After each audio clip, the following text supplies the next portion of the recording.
ចឹងបើសិនបើគាត់មិនមានភាពក្លាហានឬក៏ទំនុកចិត្តទេជាងគាត់ភ័យគាត់ខ្លាចក៏អត់ហ៊ានឡើងនិយាយចំណុចហ្នឹងគឺអាចប៉ះពាល់ទៅដល់ពិន្ទុបានន័យថាការសិក្សារបស់គាត់ដែរបាទបងបាទប្រសិនបើគាត់មានភាពក្លាហានមានទំនុកចិត្តនៅពេលណាលោកគ្រូអ្នកគ្រូគាត់ហៅឈ្មោះបាទឬក៏សួរជាសំណួរបាទបងបាទតោងពីមេរៀនហ្នឹងគឺគាត់លើកដៃឡើងហើយគាត់ក្រោកឈរឡើងមកនិយាយនៅចំពោះមុខថ្នាក់របស់គាត់ឬលោកគ្រូអ្នកគ្រូគាត់អញ្ចឹងគាត់នឹងទទួលបានបន្ទុកបានថាលទ្ធផលមួយល្អប្រសើរ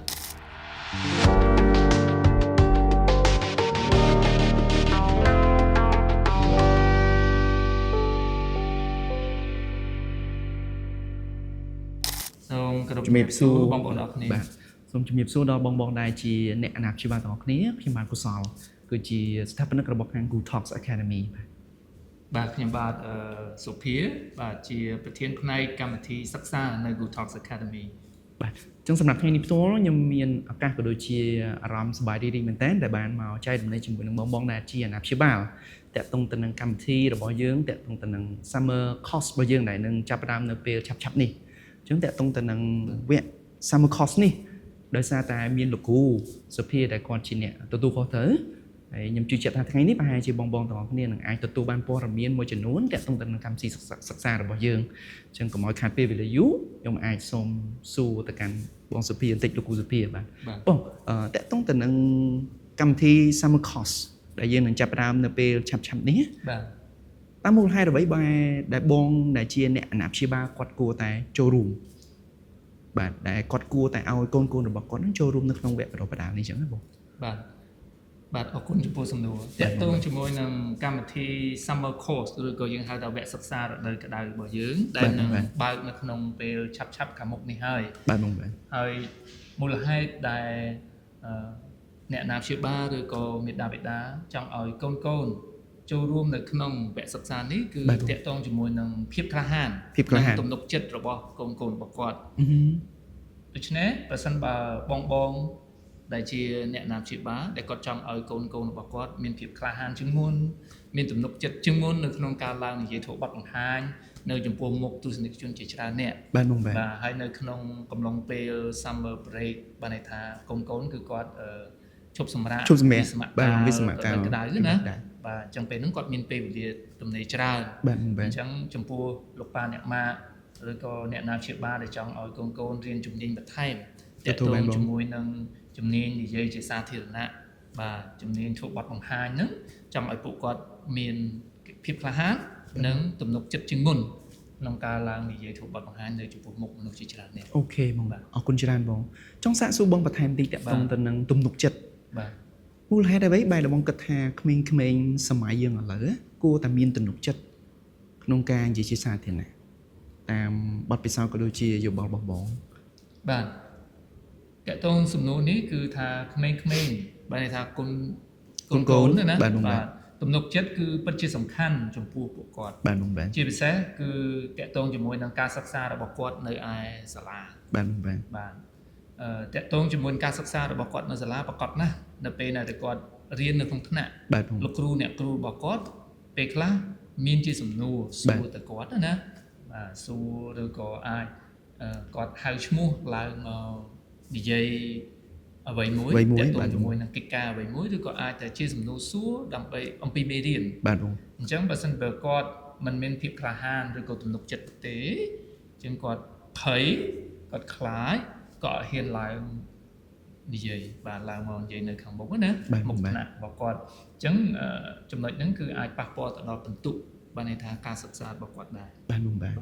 ប្រសិនបើគាត់មានភាពក្លាហានមានទំនុកចិត្តនៅពេលណាលោកគ្រូអ្នកគ្រូគាត់ហៅឈ្មោះបាទឬក៏សួរជាសំណួរបាទបងបាទតើតពីមេរៀនហ្នឹងគឺគាត់លើកដៃឡើងហើយគាត់ក្រោកឈរឡើងមកនិយាយនៅចំពោះមុខថ្នាក់របស់គាត់ឬលោកគ្រូអ្នកគ្រូគាត់អញ្ចឹងគាត់នឹងទទួលបានបន្ទុកបានថាលទ្ធផលមួយល្អប្រសើរចំពោះការសិក្សារបស់គាត់អរគុណច្រើនបងអញ្ចឹងជារួមមកនៅពេលណាដែលក្មេងៗគាត់អាចមានទំនុកចិត្តបាទពេលដែលគាត់ឡើងនិយាយនៅក្នុងថ្នាក់វាអាចជួយឲ្យបន្ទុករបស់គាត់ក៏ដូចជាគេហៅថាផលិតផលរបស់គាត់នៅក្នុងថ្នាក់ហ្នឹងគឺល្អបាទបងបាទល្អប្រសើរណាស់បងណាបាទអរគុណច្រើនបងពីខ្ញុំទៅ ខ្ញុំចង់សួរបងបន្ថែមបន្តិច បាទ ថានៅពេលដែលគាត់មានអាភាពក្លាហានហ្នឹងតើអាចជួយឲ្យតំណែងផ្សេងទេបង បាទ ប្រសើរជាងមុនឬក៏បែបណាដែរបងតាមអត់ពិសោធន៍របស់បងដែរបង បាទចំពោះចំណុចហ្នឹងគឺសំខាន់ផងដែរ បាទ ប្រសិនបើគាត់មានភាពក្លាហានហើយមានទំនុកចិត្តហើយ បាទ ការប្រស័យតាក់ទងរបស់គាត់ជាមួយនឹងមិត្តរួមថ្នាក់របស់គាត់ បា បាទ ទ ជាមួយអ្នកដទៃ បាទ ក៏មានលក្ខណៈប្រសើរផងដែរ អូខេបង បាទដោយសារគាត់មានភាពក្លាហានអញ្ចឹងគាត់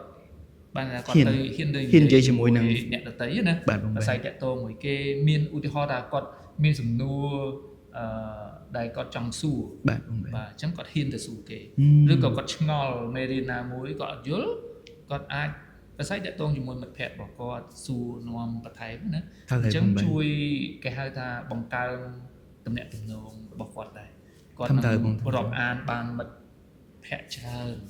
បាទហ្នឹង បាទ គឺជាផ្នែកមួយសំខាន់នៅក្នុងសង្គមរបស់យើងដែរណា បាទ បើសិនជា បាទ កូនមាន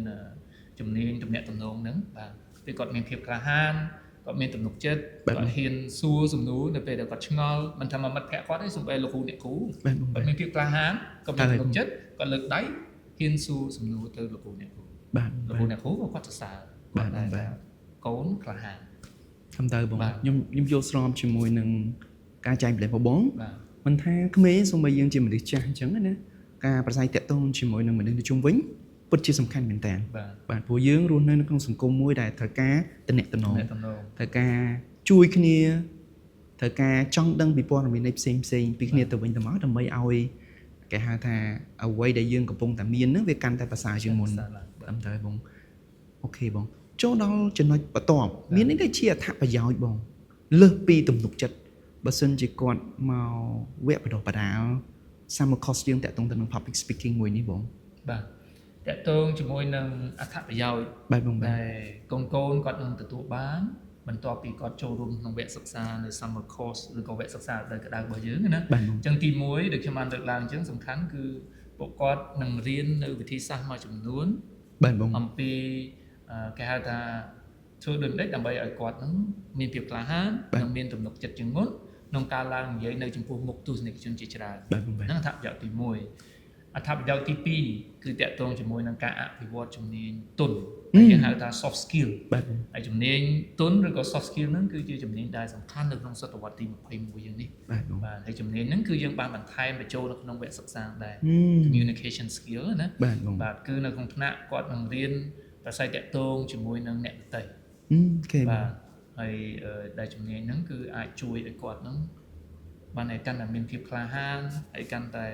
អាចបង្កើតមិត្តភាពបានថាមិត្តភ័ក្តិជាមួយនឹងអ្នកដទៃ អ្នកទៅជាមួយផ្សេងៗទៀតបងណា ជុំវិញគាត់ណា អូខេបង ហ្នឹងជាអត្ថប្រយោជន៍ទី2 ទី2 ហើយចំណែកអត្ថប្រយោជន៍ទី3ជាអត្ថប្រយោជន៍សំខាន់នោះគឺ បាទ គាត់ណា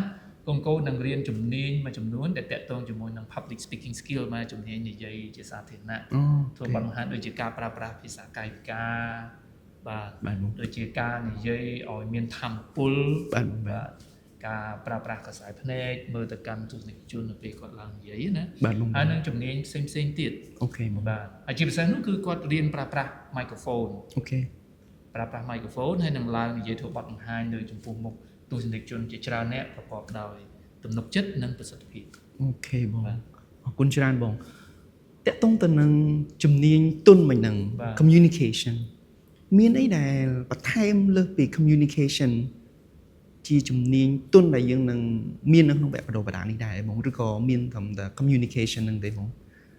communication skill ជំនាញទុនបាទជំនាញភាសាតាក់ទងហ្នឹងគឺយើង បាទ បន្ថែមចូលទៅក្នុងកម្មវិធីរបស់យើង បាទ ហើយក៏យើងនឹងមានជំនាញមួយទៀតដែរជំនាញទុនដែរគឺ collaboration skill collaboration បាទដែលជាជំនាញសហ សហការគ្នាបងណា បាទន័យថាកូនគាត់នឹងធ្វើការជាក្រុម អូខេបង សហការគ្នាដើម្បីសម្រេចបានកិច្ចការមួយ បាទបង អញ្ចឹង បាទ គាត់ត្រូវតែធ្វើការរួមគ្នា បាទ ជួយ បាទ គ្នាទៅវិញទៅមកដើម្បីធ្វើដូចម្ដេចដើម្បីឲ្យកិច្ចការដែលលោកគ្រូអ្នកគ្រូដាក់ឲ្យធ្វើហ្នឹងគាត់ទទួលបា ទៅ ន បាន ជោគជ័ ជោ យ គជ័យ គាត់ទទួល បាទ បាន បាទ សម្រេចទាំងអស់គ្នា អូខេបង បាទហ្នឹងគឺជាជំនាញសំខាន់ បាទបងបាទ ដែលពួកគាត់នឹងអាចធ្វើឲ្យខ្លួនឯងរីកចម្រើន រីកចម្រើន ទៅមុខណា បាទបង បាទ បាទ ជំនាញភាសាតាក់ទងឬជំនាញទំនាក់ទំនងហើយទី2គឺជំនាញសហការ សហការគ្នាបាទបង collaboration បាទ skill បាទហើយបងប្រកបណាស់នៅពេលណាដែលយើងមានការសហការគ្នា បាទ រឿងមួយដែលគិតថាវាជារឿងមួយដែលលំបាក យើងប្រកាសជាអាចធ្វើឲ្យវាទៅវាកាន់តែងាយស្រួលព្រោះដោយសារតែមានមនុស្សជាច្រើនចូលរួមបាទនេះយើងសហការគ្នាទៅធ្វើរឿងហ្នឹងជាមួយគ្នាហើយប្រកាសណាដូចបងបានដឹងថាមិនថាគាត់នៅសាលារៀនឬក៏គាត់នៅកន្លែងការងាររបស់គាត់នៅពេលដែលគាត់រៀនចប់បាទទៅប្រកាសណាការសំទោសតកតុងទៅនឹងការធ្វើការងារជាមួយគ្នាសហការជាមួយគ្នាហ្នឹងគឺជារឿងមួយដែលសំខាន់មែនតើបាទហើយនៅពេលណាដែលគាត់បំពាក់ជំនាញមួយហ្នឹងហើយជំនាញទុនមួយហ្នឹងហើយវាប្រកាសជាអាចជួយឲ្យការងាររបស់គាត់ក៏ដូចជារឿងផ្សេងទៀតកាន់តែប្រសើរឡើងហើយដោយសារតែគាត់មានជំនាញទុនមួយហ្នឹងបាទបងបាទអរគុណច្រើនបងចំណងបងលើកឡើងតកតុងចំណុចទី3ចុងក្រោយមិញហ្នឹងតកតុងទៅនឹងគេហៅថាដូចសិល្បៈនៃការនិយាយបងនោះបាទតកតុងទៅនឹងការប្រើកាយវិការរបស់យើងខ្សែភ្នែករបស់យើងក៏ដូចជាសំឡេងទឹកមុខអីផ្សេងបងដោយសារតែបងជាគ្រូបង្វឹកក៏ដូចជាគ្រូបណ្ដុះបណ្ដាលតកតុងទៅនឹងកម្មវិធី TED-Ed បាទស្តង់ដាររបស់អាមេរិកអញ្ចឹងណាបងគិតថាវាពិតជាសំខាន់ណាស់ដែលគាត់ត្រូវតែមានសិល្បៈទាំងអស់នោះនៅក្នុងការនិយាយរបស់គាត់តើសិល្បៈហ្នឹងវាអាចជួយអ្វីខ្លះបងទៅលើការនិយាយរបស់គាត់ហ្នឹង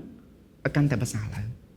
បាទតកតងជាមួយនឹងសិល្បៈនៃការនិយាយប្រកបណាស់គឺយើងត្រូវសិក្សាអំពីគេហៅថាវិធីសាស្ត្រមួយចំនួនដែលយើងនិយាយទៅធ្វើឲ្យទស្សនិកជនចាប់អារម្មណ៍បាទហើយអ្វីដែលជាពិសេសហ្នឹងគឺយើងមានសារ message បាទសារជាខ្លឹមសារបងជាសារនៃការនិយាយរបស់យើងណាដែលមានន័យអប់រំមួយជូនទៅដល់ទស្សនិកជនរបស់យើងឬក៏ជាការលើកទឹកចិត្តមួយជូនទៅដល់ទស្សនិកជនឬក៏ជាការផ្ដល់ព័ត៌មានសំខាន់អ្វីមួយទៅដល់ទស្សនិកជនរបស់យើងអញ្ចឹងនៅក្នុងកម្មវិធី TED-Ed Student Talks បាទនៅក្នុងកម្មវិធីហ្នឹងគឺជាកម្មវិធីដែលជួយបណ្ដុះបណ្ដាលឲ្យសិស្សានុសិស្សរបស់យើងគឺគាត់ចេះបញ្ចេញមតិយោបល់របស់គាត់បាទហើយនៅក្នុងហ្នឹងក៏គាត់សិក្សាអំពីសិល្បៈនៃការនិយាយផងដែរបាទបងជំនាញក្នុងការនិយាយជាសាធារណៈហើយនឹង planning ការរៀបចំផែនការនៃការនិយាយរបស់គាត់តើគាត់គួរតែនិយាយចាប់ដើមពីកន្លែងណាទៅហើយបន្ទាប់មកគាត់នាំទស្សនិកជនទៅតាមគាត់បាទទៅតាមការនិយាយរបស់គាត់ពីមួយដំណាក់កាលទៅមួយដំណាក់កាលបាទរហូតដល់ចុងបញ្ចប់នៃការនិយាយរបស់គាត់អញ្ចឹងគាត់មានខ្លឹមសាររួមមួយនៃការនិយាយរបស់គាត់ជា message ជាសារមួយជូនទៅដល់ទស្សនិកជនវិញអូខេបងកម្រិត TED-Ed Student Talk គឺជាកម្រិតសិក្សាមួយបានន័យថាល្អបានថាជាកម្មវិធីអន្តរជាតិល្អបាទបងដែលមាននៅទូទាំងពិភពលោកបាទនៅក្នុងបែរថាប្រទេសជាច្រើនដែលគេបានរៀបចំកម្មវិធីនោះឡើងគោលបំណងគឺជួយសិស្សានុសិស្សរបស់យើងឲ្យមានភាពក្លាហានទំនុកចិត្តក្នុងការចែករំលែកនៅមតិយោបល់របស់គាត់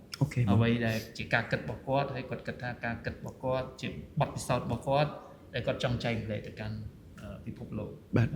អរគុណច្រើនបងអញ្ចឹងជារួមមកខ្ញុំឃើញថាដោយសារតែបទពិសោធន៍បងនៅក្នុងការវគ្គបណ្ដុះបណ្ដាលតាក់ទងទៅនឹងកម្មវិធីអន្តរជាតិមួយនេះ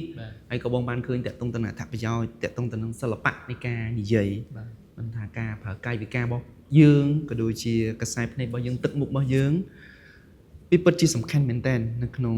ការនិយាយរបស់យើងដើម្បីឲ្យការនិយាយរបស់យើងនឹងវាកាន់តែមានគេហៅថាភាពរស់រវើកភាពតាក់ទាញផ្សេងអញ្ចឹងគេថាជាចំណុចសំខាន់